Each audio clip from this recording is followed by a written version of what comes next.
ये एक पटाखा है। अगर आप इसे खोखले लोहे के डब्बे में डालें और ऊपर से ढक दे तो पटाखे के फूटते ही कटोरा हवा में उड़ जाएगा। यही गोली चलने का मूल सिद्धांत है, लेकिन कटोरे में बहुत ज्यादा अधिक वायु प्रतिरोध होता है, इसलिए हमने एक गोली के सिरे जैसी आकृति दे दिया और लोहे की जगह तांबे का खोल यानी खोखा इस्तेमाल किया। यदि आपको उस गोली के सिर को दागना होता तो आप तांबे के खोल में एक पटाखा ठूस देते, फिर गोली के दोनों हिस्सों को जोड़ देते, गोली के सिर को आगे की तरफ उछाल देता। लेकिन रोज रोज पटाखा भरना कुछ खास वैज्ञानिक तरीका नहीं था, इसलिए आप पटाखे की जगह बारूद का इस्तेमाल करना शुरू कर दिए, जिसे पहले से तांबे के खोल के अंदर भर दिया। खोल के तल पर आपने एक छोटी धातु की टोपी जोड़ी, जिसके भीतर फुलमिनेट भरा था।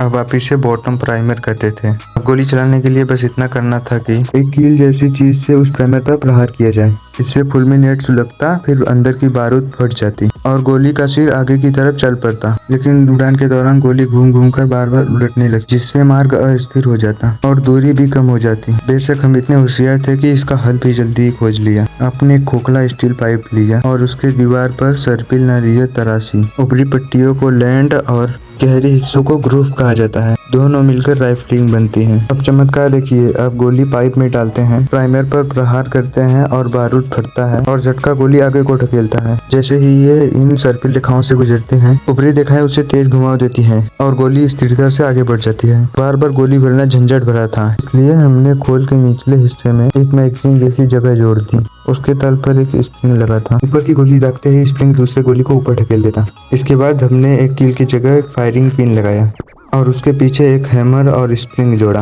हैमर को पीछे खींचने पर स्प्रिंग दबता है और ऊर्जा संचित होती है। इस ऊर्जा को मुक्त करने के लिए हम लोगों ने एक चतुर ट्रिगर बनाया। ट्रिगर दबाते ही स्प्रिंग मुक्त होती है। हैमर फायरिंग पिन पर प्रहार करता है, पिन प्राइमर को सुलगाता है और बारूद फटता है और गोली राइफलिंग के मार्गदर्शन में घूमते हुए आगे निकल जाती है। और ऐसे ही हमने एक पिस्टल का आविष्कार कर दिया। ये वीडियो सिर्फ और सिर्फ एजुकेशन पर्पज के लिए था।